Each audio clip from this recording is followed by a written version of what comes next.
Boy, it's been they had cycles. They would do it on some takes and not on the other. Well, let's start back just to what you were saying before Okay. about sort of the perils of doing your exterior shooting for Dallas. Mm-hmm. Go ahead. Well, when we were shooting in Dallas, it often was 110, 13 degrees down there. And for one thing, you had the problem of sweat coming out in your shirts, so they would be going around with hair dryers, with hot air, drying your shirts between takes. And then we had in the afternoon, you shoot in Dallas, and there's little puffs of clouds that come by every 18, 20 seconds.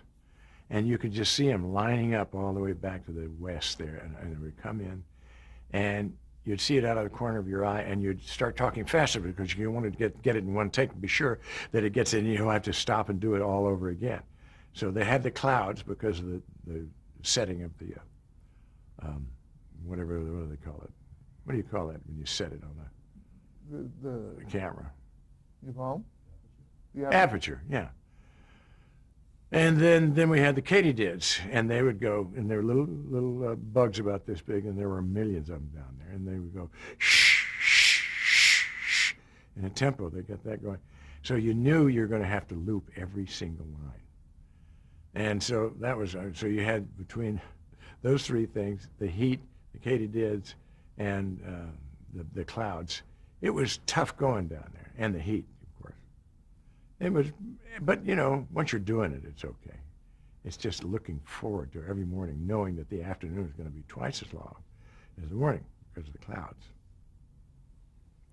Anyway, we had talked a bit about Barbara Bel Geddes leaving and then returning. Talk a bit, though, about working with Donna Reed. She was certainly a television icon. Oh, Donna was wonderful, and she got a bad deal on that. When she first came in, everybody was very impressed and so forth. And she was quite good at it, but I wanted Barbara back, just because it was her part, you know. And I understand how she was told. She got off a plane in Paris, and a reporter, again, rushed up to her and say, "How do you feel about being fired from Dallas?" And that's the first she ever knew of it. So she was blindsided by that, and I think it, I don't know, it depressed her. She died soon after, about a year or so after. And she was lots of fun to work with. Now, in 1986, Pam Ewing leaves, Victoria Principal. Talk about that. Victoria leaving? Well, I don't know. Victoria thought she had gotten enough out of the show to form her own company and, you know, do it. And she's done very, very well. She starred in, produced her own productions, and gone in for the workout, the principle, the body principle. The body principle. Yeah, and she's a good, smart businesswoman. I was sorry to see her go because, you know, got peeling off the main characters and so forth. And then when Sue Ellen left, when Miss Gray left, I was shattered. I just couldn't believe she wanted to do that. But she'd had enough. She'd had enough. Now, in 1987, there was some controversy surrounding Dak Rambo leaving the show. Yeah. Talk about that. Well, I didn't really know what it was about. I didn't have much to do with Dak. We were probably in 3 or 4 scenes in the whole thing. I seldom worked with him. But now, he was gay. And I didn't even know he was gay. And he took his dismissal as part on my animosity towards him. I didn't have any animosity whatsoever. I thought he was a good actor and good guy. And I don't know, he made that up or somebody made it up. But boy, I had nothing against that kid at all. What was your reaction when you heard that, you know, part of his dismissal might have had something to do with homophobia on the show or your own? Or... I mean, I never felt it, and I don't think anybody else on the show did either. And as a matter of fact, I didn't even know he was gay. I didn't know he was gay. And then I know he was very disturbed and blamed a lot of it on me, but I don't know where that was coming from. I mean, I would say, yes, I did this or that, but I didn't. No, too bad about that kid. Now, in 1988, you took on the title of executive producer. Hmm. Was this part of a renegotiation, or did you actually take on more duties on the show? No, I wanted a little more money. I wanted every year to go up in increments, and then a nice little bonus here and there. So they were pretty adamant. I think they'd gotten sick of actors acting like they're important, and so they were kind of stonewalling me. And I didn't care. I wasn't going to make an issue. I sure wasn't going to walk off the show again. But Merv Adelson came out one day and he said, "Can I talk to you, Larry?" I said, "Sure." We'd always been good friends. And he says, "How'd you like to produce?" I said, "I don't want to produce. I mean, that's what would I have to do?" He said, "Well, you have to make certain decisions." I said, "I don't want that." He says, "Larry, we can't give you the money you want without giving you another title." And I said, "Well, in that case, I'll produce." And that's what I did. I mean, Mr. Katzman was certainly didn't need me horning in on his action. No, I didn't do anything. It gave me one of those, "Oh, I'm a producer" thing. But now everybody's a producer. You write 3 additional lines and they make you a producer. So, you see some of these credits, there's 15 people producing, associate producer, line producer, blah, blah, blah. I think it's ridiculous. So it was just a vehicle to get me some more money. Talk a bit about Knots Landing being spun off of Dallas. What did you think of that when it happened? What was your sort of take on it? Well, I thought it was a good idea. Because I think Knots Landing was the original pitch that they gave for Dallas. In a suburban cul-de-sac and blah, blah. And then I think CBS said, "Well, do you have anything more like Southwest or something?" They said, "Dallas," and did the same pitch. And then they just used that as a spinoff. I think that's what happened, at least the way I understand it. You made quite a number of appearances on yeah. Knots Landing. Yeah, well, sure. I got paid my regular salary doing that, too. So I do 2 shows in 1 week sometimes. Did you enjoy doing that show? Yeah, it was great. Yeah, I had all my friends on there. Talk about your relationship with your brother Gary. Well, we didn't have much of a relation. He was on the show so fleetingly, and then he went off and got his own show, at Knots Landing. He was a nice guy. He was fun to work with. All right. Well, in 1991 comes the end of Dallas. Were you ready for it to end? Oh, it could have gone on, as far as I was concerned. Yeah, it could have gone on. It was home. You went there, and I was home there. I was there more than I was at home. How did you find out that the show was done? Oh, I knew that when we had the rap party, Leonard Katzman came over and said, I think this is the swan song. And I said, yeah, I feel it is, especially since I was going to commit suicide and so forth. And you'd never know the outcome. When you made that episode, did you know it was going to be the last episode? I had a feeling. I had a pretty good feeling. Now, there have been a number of Dallas movies, reunion specials. They've all done pretty well. Talk a bit about some of them. Well, the first reunion, I think, did better.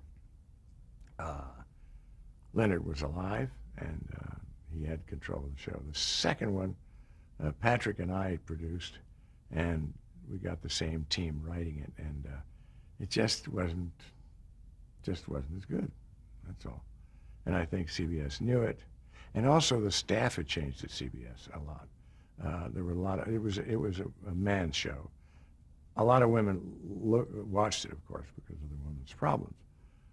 But the people in the second version just didn't get what it was about. And it's a male chauvinist pig show. And it puts women down and has no colored people in it, no Jews, no Arabs, nobody. It's just white bread. And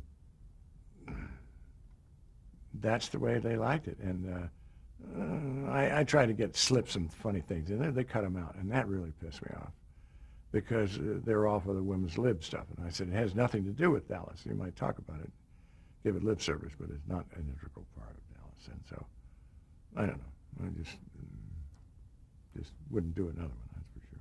So, after Leonard Katzman was no longer with us, do you feel that guiding hand? Yeah. No, I didn't. I missed. I just want to actually go back on that. Where were we? We're talking about how you felt that there was a real creative difference in terms of the way the show was made. The reunion movies were made once Leonard Katzman was no longer there. Well, there was only one after he died. And I produced it, and Patrick produced it. And I don't think we did it. I think he did a great job, but I didn't do a good job. I could have done it better. And also, I was under the impression that they wanted the same kind of mindset that we had for the 13 years of successful show. So, and they didn't see it that way. Times had changed. You talk about the maleness, the macho-ness, the chauvinism that characterized the show. Obviously, a lot of that was embodied in the character of J.R. Ewing. Talk about your approach to that character, what it was that you felt motivated him, and what you imbued the character with. Sex, greed, money. That was him. And that Texas mindset of I'm always right, and if I'm not right, it's going to be done anyhow the way I want it to be done. Something like the government we have right now. And I understand that mindset. That is a Texas mindset. Once you've made a decision, you just keep on going, whether it's right or wrong. And that was J.R. and our present regime. Do you think J.R. was thoughtful or self-reflective enough to regret any of his actions? Oh, I think the only actions he would regret were ones that lost him money in a business deal. That's all. The rest was just pure instinct. You know, if you don't like him, get rid of him. That included wives, children, whatever. And I know that mindset. That's big business. And the attention span of the big business people that I've ever met are about 3 seconds. If you're not talking about something that they are interested in, it's like immediate dismissal. And that was J.R.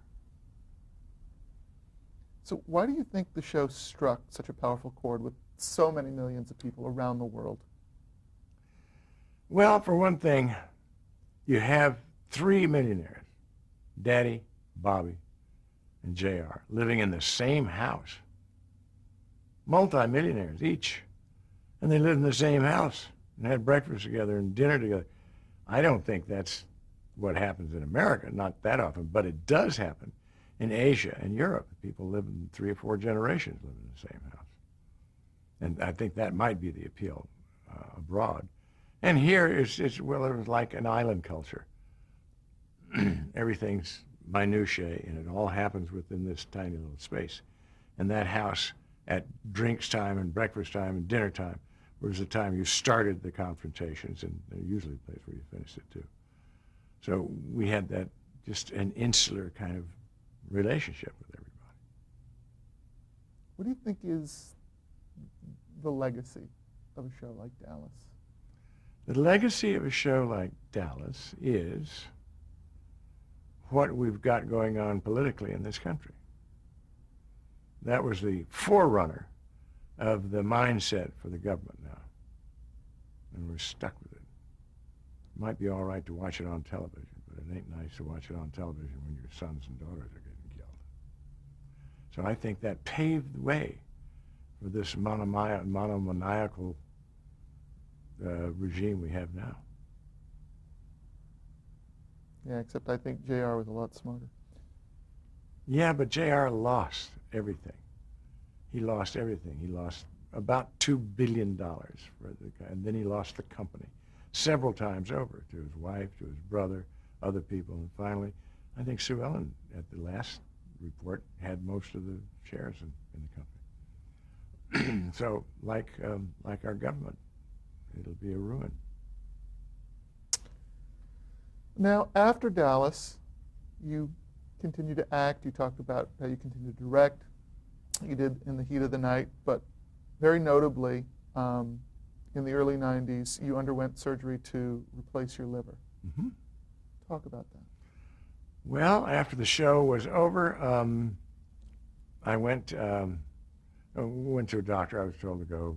I was losing energy, and I was told to go to this doctor. And he did some blood panels on me and found out that I had chronic cirrhosis of the liver. I'd been drinking 3 or 4 or 5 bottles of champagne a day and never really getting, sloshed, but that's how much I was consuming, and that's what ruined my liver.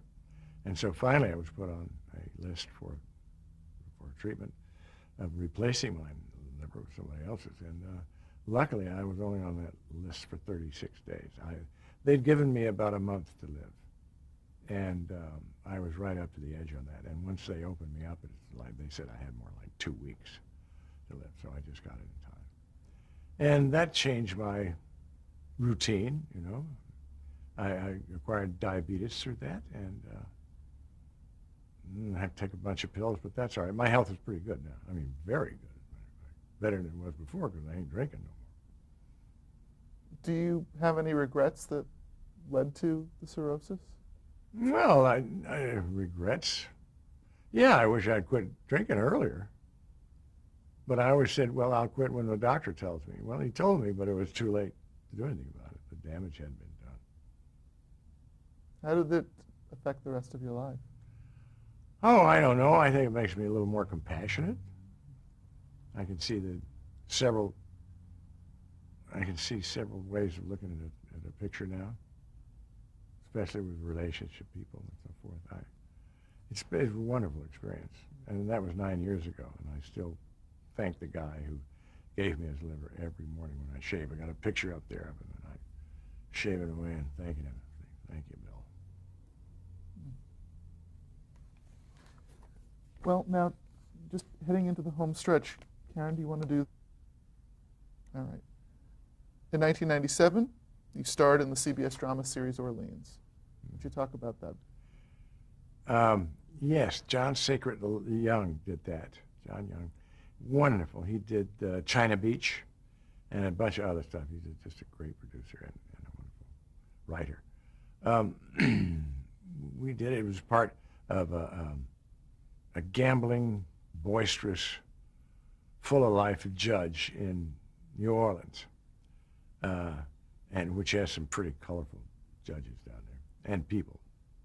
And I thought it was a good chance to go, but somehow it was too fragmented.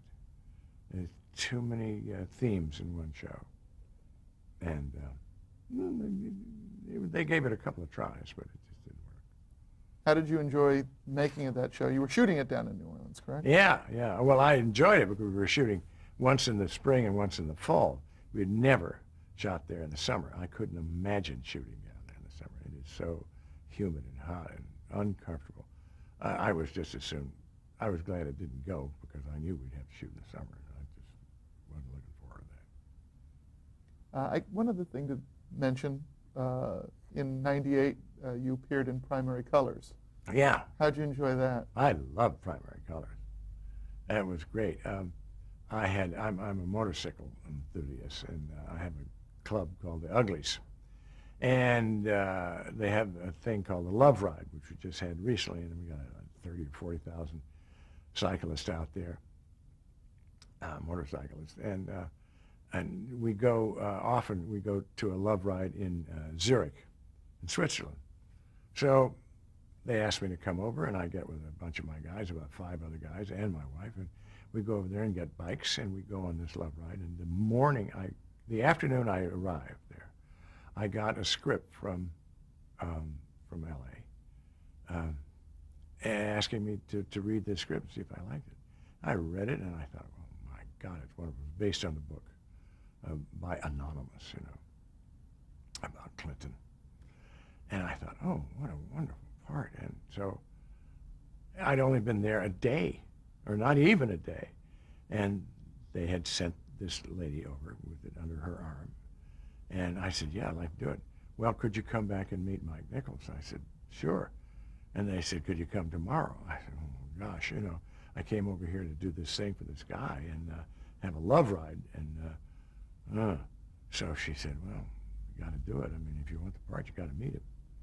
So I made my sorrows to the guys there, and I got on a plane. So I'd only there a couple of days and came back here and got the part, read for him with him and Travolta. And that's the rest of just, I just loved that part. It was a great part for me. How did you enjoy working with Mike Nichols? Oh, Mike is wonderful. Yeah, he leaves you alone. And it was fun to do it with Travolta. I just thought it was wonderful in that show. I mean, one of the best things he ever did. And it didn't go very far. I was also Nixon, and that didn't do it. I just don't think people like to see movies about their presidents. I don't know. Neither one of them went very well, but I think they're both kind of classics now. Right now, summing up, talk about what you're working on now. What am I working on now? Oh, I'm working on, I've been going out in the last couple of years and touring with my lecture about my life and my mother's career, my career in Genie and Dallas, and also my transplant. And, you know, just an hour of talking, schmoozing, having a good time. And I go on tour then. I do some cruise ships on that, and it's kind of fun to do. And I do it with outtakes of all the things you've seen, of course, and outtakes from shows, from Genie and Dallas, and a couple of other things, and then my talk about my life with my mother and all that stuff.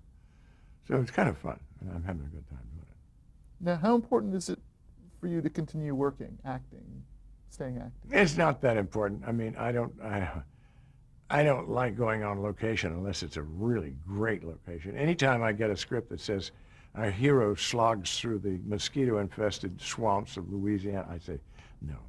Let's do the one where our hero gets out of the air-conditioned limousine with his mistress on his arm, and you know, and goes into an air-conditioned. I just don't want the slogging stuff. But I'm open for anything. To what do you attribute the longevity of your career? Oh, luck.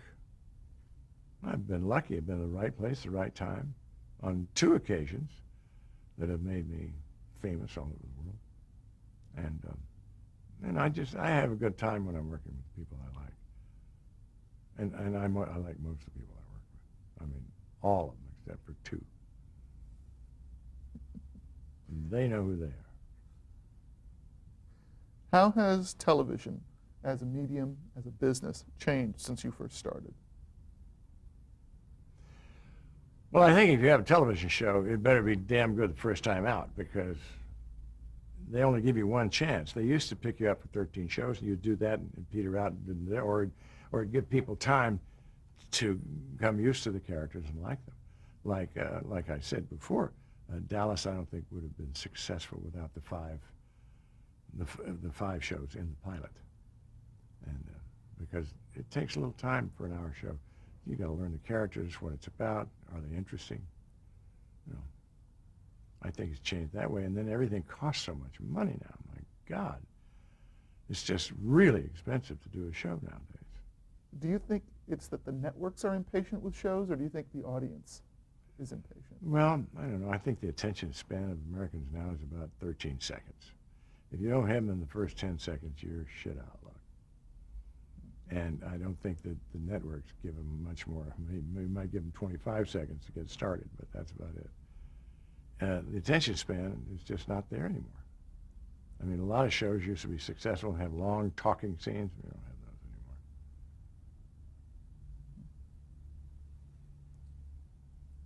Over the span of the years that you've been doing it, what do you think has been, in your mind, the highlight of your career? Dallas.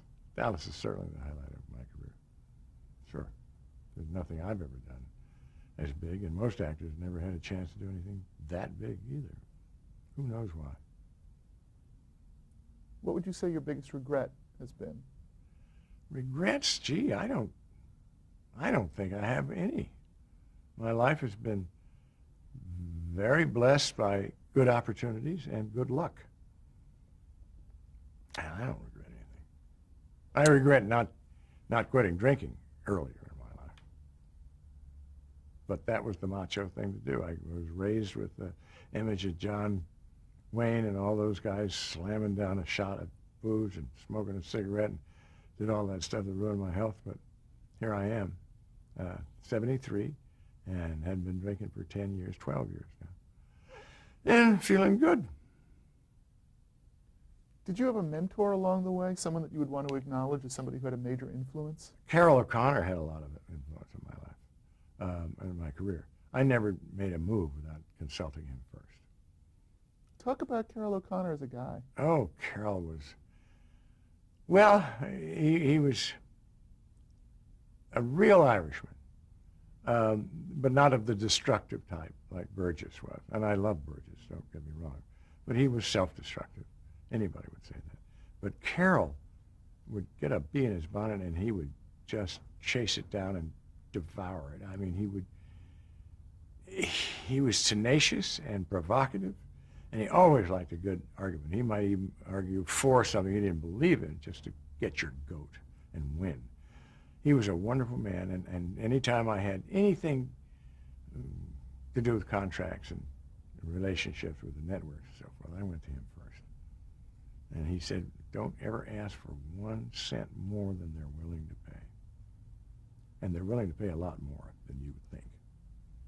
So I set about finding out how much that was and not going beyond that. How would you like to be remembered? Remembered? Just another actor who's done well and was very lucky. And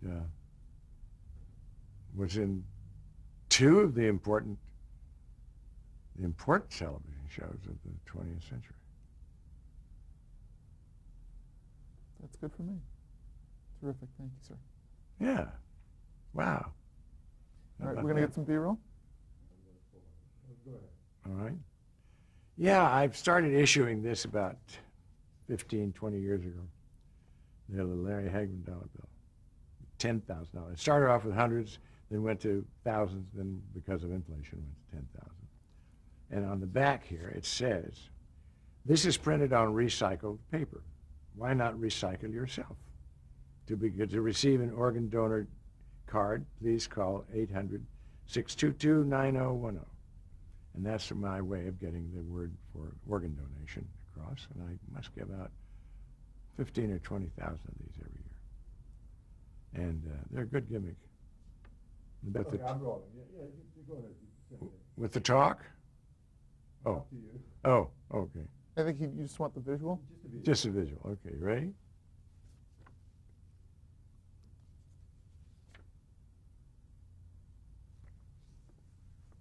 There's the back. You want to see the back side? Yeah, okay. This is the back side.